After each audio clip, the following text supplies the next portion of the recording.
Begitulah aku hidup sendirian, tanpa seorang pun teman yang benar-benar dapat kuajak bicara, sampai saat pesawat terbangku mogok di tengah gurun Sahara 6 tahun yang lalu.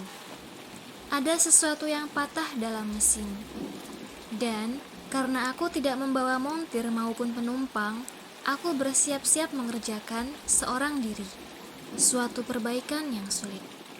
Bagiku, itu persoalan hidup atau mati. Perbekalan air minumku paling-paling cukup buat seminggu saja. Malam pertama, aku tertidur di atas pasir, 1000 mil jauhnya dari pemukiman manusia manapun. Aku lebih terpencil dari seorang korban kecelakaan kapal di atas rakit di tengah lautan. Maka dapat kalian bayangkan betapa terkejut aku ketika waktu subuh aku terbangun oleh suatu suara lembut dan ganjil. Katanya, tolong gambarkan aku seekor domba." "Apa? Gambarkan aku seekor domba?" Aku tersentak berdiri bagaikan disambar petir. Aku mengucek-ngucek mataku berulang-ulang. Aku memandang dengan hati-hati. Dan aku melihat seorang bocah luar biasa yang sedang menatapku dengan sungguh-sungguh. Inilah potretnya terbaik yang berhasil kubuat kemudian. Tetapi, gambarku tentu saja tidak secakap orangnya. Bukan salahku. Dalam karirku sebagai pelukis, semangatku dipatahkan oleh orang dewasa waktu aku berumur 6 tahun. Dan aku tidak pernah belajar melukis selain menggambar ular sanca tertutup dan terbuka. Maka aku memandang keajaiban itu dengan mata terbelalak keheranan. Jangan lupa, aku berada 1000 mil dari pemukiman orang.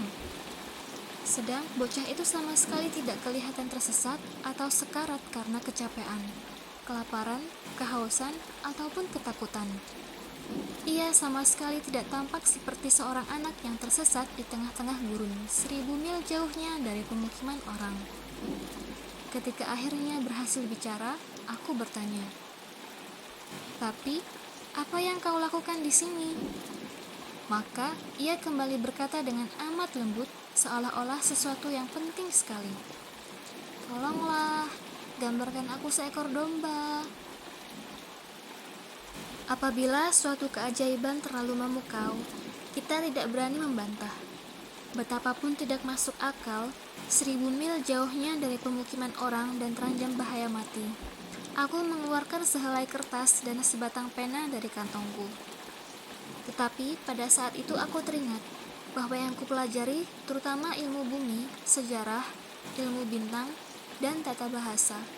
Dan aku katakan kepada bocah itu dengan nada sedikit kesal bahwa aku tidak pandai menggambar. Jawabnya, "Tak apalah, gambarkan aku seekor domba."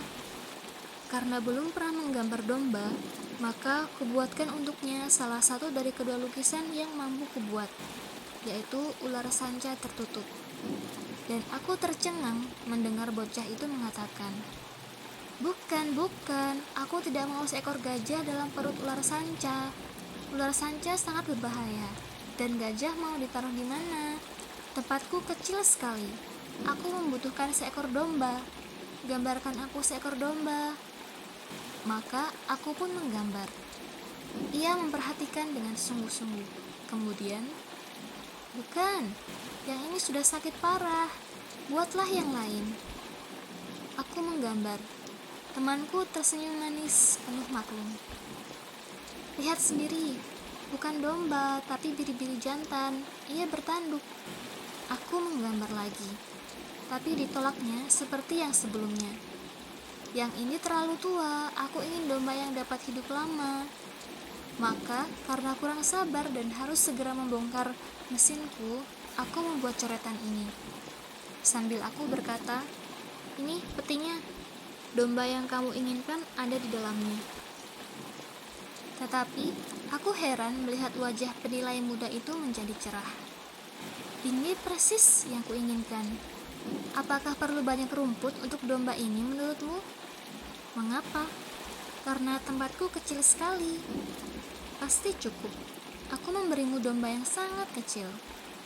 Ia menunduk ke atas gambar itu. Tidak sekecil itu. Lihat, ia tertidur. Begitulah mulanya aku berkenalan dengan Pangeran Cilik.